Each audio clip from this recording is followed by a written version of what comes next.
Assalamualaikum warahmatullahi wabarakatuh. Nama saya Trinan Purnamasari, NPM 20030302044 dari Prodi S1 Perbankan Syariah semester 2 kelas A. Jadi di sini saya akan menjelaskan tentang tarjih dan ihtijat. Yaitu yang pertama tentang tarjih. Jadi tarjih berarti membuat sesuatu cenderung atau mengalahkan. Menurut istilah atau syafiyah, menguatkan salah satu dari dua dalil yang zani untuk dapat diamalkan. Menurut istilah Hanafiyah, upaya mencari keunggulan salah satu dari dua dalil yang sama atas alin. Prosedur tarjih antara lain yang pertama, tarjih dari segi sanad dengan meneliti perawi hadis. Menurut jumhur, hadis yang diriwayatkan perawi banyak lebih didahulukan dari yang sedikit. Yang kedua, tarjih dari segi matan. Prosesnya banyak hal, antara lain kandungan yang berisi larangan didahulukan daripada yang membolehkan. Tarjih dari segi faktor luar yang mendukung salah satu dari dua dalil yang bertentangan. Yang mendapat dukungan didahulukan dari yang tidak mendapat dukungan. Lanjut materi yang kedua yaitu tentang ihtijat. Nah, pasca Rasulullah SAW wafat, aktivitas ihtijat merupakan tren keilmuan yang berkembang pesat. Keberadaannya berfungsi sebagai pelayanan umat, merekomendasikan solusi problematika aktual yang berkembang dengan corak kehidupan tiap-tiap generasinya. Tanpa batas atau tanpa terlepas dari mainstream syariat, sehingga lahirlah kekayaan di bidang ilmu fikih yang tiada taranya dalam sejarah. Iklim keilmuan semacam ini berlangsung hingga pertengahan kurun waktu tahun ke-4 Hijriah. Kata ihtijat atau al-ihtijat berakar dari kata al-juhad, yang berarti al-tahad atau daya, kemampuan atau kekuatan, atau dari kata al-jahad yang berarti al-masyaqqah atau kesulitan atau kesukaran. Dari itu secara harfiah, ihtijat adalah suatu ungkapan dari pengerahan daya kemampuan untuk mewujudkan suatu ungkapan dari pengerahan daya kemampuan untuk mewujudkan sesuatu yang dituju. Karenanya, kosakata ihtijat hanya digunakan untuk sesuatu yang mengandung beban dan kesulitan. Sedangkan secara terminologis, terdapat beberapa pendefinisian sebagaimana yang diutarakan oleh beberapa pakar, yaitu 1. Pengerahan kemampuan dalam mendapatkan pengetahuan bertaraf asumatif atau zahan atas hukum-hukum syara. Pakar, yaitu 1. Pengerahan kemampuan dalam mendapatkan pengetahuan bertaraf asumatif atau zahan atas hukum-hukum syara. Dengan upaya maksimal di mana kemampuan diri tidak dapat lagi memberikan sesuatu yang lebih dari itu. Definisi ini diungkapkan oleh Al-Mudi dan Ibni Al-Hajib. Dengan pengertian ini, ihtijat hanya belum mencakup pengetahuan bertaraf zani, kebenaran akti atau pasti, belum tercakup di dalamnya. Yang kedua adalah pengerahan kemampuan dari seorang muhtajid dalam mencapai keyakinan atas hukum-hukum syara. Definisi yang diungkapkan Al-Ghazali ini berkebalikan dari definisi yang pertama, yakni hanya mengaitkan ihtijat dengan objek hukum berdefinisi kebenaran pasti, padahal sebagian besar produk ihtijat adalah pengetahuan bertaraf zani. Yang ketiga adalah pengerahan kemampuan dalam menentukan hukum-hukum syara. Definisi yang dilontarkan Al-Badawi ini mencakup dimensi kebenaran rasio atau akliyah dan doktrinsial atau nakliyah atau kebenaran pasti atau akti dan kebenaran asumtif yaitu zani. Yang keempat adalah Al-Dzakashi mendefinisikan bahwa ihtijat adalah pengerahan dengan jalan menggalinya dari sumber-sumber atau instibat. Definisi mengecualikan aktivitas penggalian hukum-hukum syariah berdefinisi keyakinan. Sedangkan pengertian ihtijat yang sering dikemukakan para ulama yaitu usul al-fiqih adalah definisi Imam Al-Ghazali yang dikutip oleh Ahmad Zarah. Ihtijat adalah pengerahan kemampuan seseorang muhtajid dalam rangka memperoleh pengetahuan tentang hukum syara. Nah, definisi di atas tidaknya mengandung 3 unsur ihtijat, yaitu Yang pertama adalah pengerahan segenap kemampuan, yang berarti ihtijat merupakan usaha jasmani, rohani, tenaga, pikiran, waktu maupun biaya dan bukan ala kadarnya. Yang kedua adalah seorang muhtahid, yang mengandung arti bahwa ihtijat hanya mungkin dan boleh dilakukan oleh seorang yang telah memenuhi persyaratan tertentu sehingga mencapai tingkatan muhtahid dan bukan oleh sembarangan orang.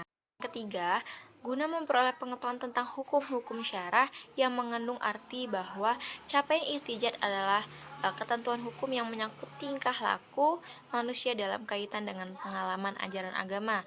Di kalangan ahli fikih, ihtijat merupakan terminologi yang berjenjang. Ada yang digolongkan ihtijat mutlak, ada juga yang disebut ihtijat muqayyad atau muntasib. Yang pertama adalah ihtijat.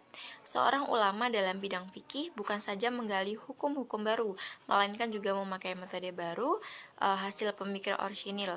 Inilah tingkat ihtijat para peletak mazhab yang pada pertumbuhan fikih sekitar abad 2-3 Hijriah jumlahnya mencapai belasan, tapi karena seleksi sejarah akhirnya yang bertahan dalam arti diikuti mayoritas umat Islam hanyalah 4.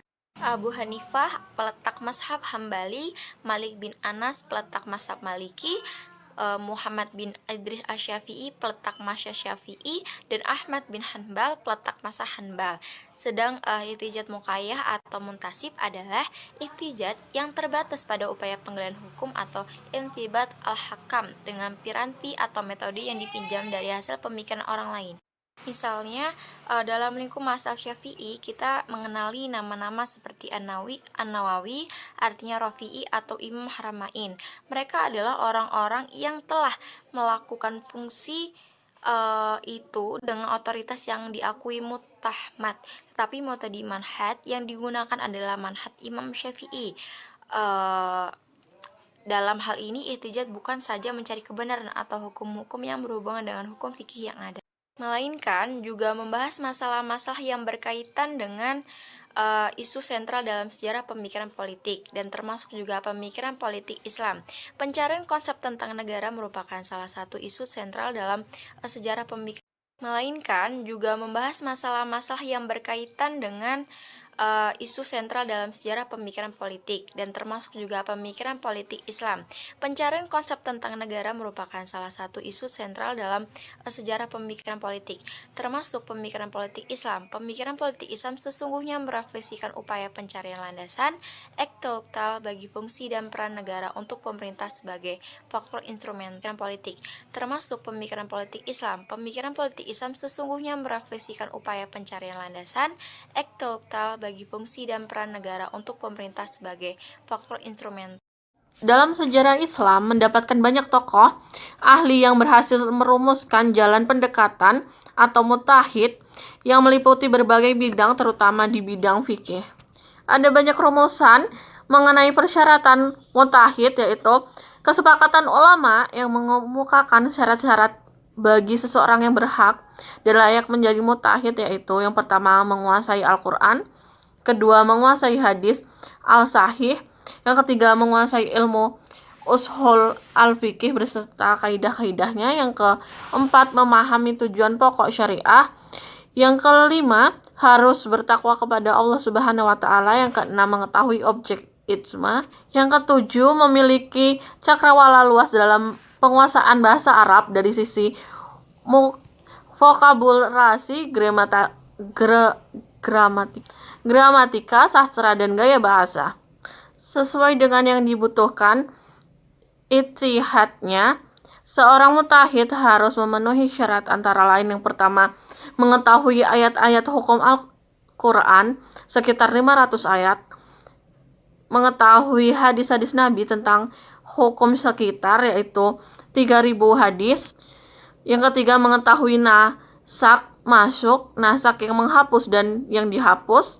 Yang keempat, mengetahui permasalahan yang sudah ditetapkan melalui ijma. Yang kelima, menguasai bahasa Arab dan kaidahnya. Yang keenam, menguasai ushul fikih. Yang ketujuh, mengetahui maqasid al-syariah al-amah. Yang kedelapan, memiliki niat tulus karena Allah. Dan yang kesembilan, masing-masing ulama mempunyai persyaratan tambahan. Perkenalkan, nama saya Tiara Novitasari, NPM 200302043, jurusan S1 Perbankan Syariah kelas A. Nah, pada kesempatan kali ini saya akan memberikan materi yaitu tentang yang ke F, yaitu hukum berijtihad. Nah, bila seseorang telah memenuhi syarat sebagai seorang mujtahid, maka hukum berijtihadnya adalah sebagai berikut. Yang pertama adalah fardu ain, fardu kifayah, sunnah, dan haram. Nah, ada beberapa tingkatan mujtahid. Yang pertama adalah mujtahid mustaqil, mujtahid muntansib, mujtahid madzhab, mujtahid tarjih. Dan ada macam-macam berijtihad. Nah, yaitu berijtihad ada dua macam. Yang pertama adalah ijtihad fardi, yaitu proses ijtihad yang dilakukan perorangan atau beberapa orang. Ijtihad jama'i, yaitu proses ijtihad yang dilakukan secara kolektif yang mempertemukan berbagai kalangan untuk kemudian membahas dan memutuskan ketentuan hukum pada suatu masalah. Yang ketiga adalah metode ijtihad. Nah, metode ijtihad itu ada 3 macam. Yang pertama adalah metode bayani, yang kedua adalah qiyasi dan istaslahi. Nah, metode bayani ini adalah suatu cara istinbat atau penggalian dan penetapan hukum yang tertumpu pada kaidah-kaidah lughawiyah atau kebahasaan atau makna lafaz. Nah, yang kedua adalah metode qiyasi. Nah, metode ini adalah suatu cara istinbat hukum dengan membawa sesuatu yang belum diketahui hukumnya melalui nas atau baik Al-Qur'an maupun As-Sunnah dalam rangka menetapkan atau menafikan hukumnya karena ada sifat-sifat yang mempersatukan keduanya. Yang ketiga adalah metode istilahi. Nah, metode istilahi ini adalah secara istinbat hukum mengenai suatu masalah yang tertumpu pada dalil-dalil umum. Karena tidak adanya dalil khusus mengenai masalah tersebut dengan berpijak pada asas kemaslahatan yang sesuai dengan maqasid asy-syariah atau tujuan pokok syariat Islam yang mencakup 3 kategori kebutuhan, yaitu dudiyat atau pokok, hajat itu penting, dan tasyiniyat adalah penunjang. Nah, demikian materi dari saya akhiri. Wabillahi taufiq wal hidayah. Wassalamualaikum warahmatullahi wabarakatuh.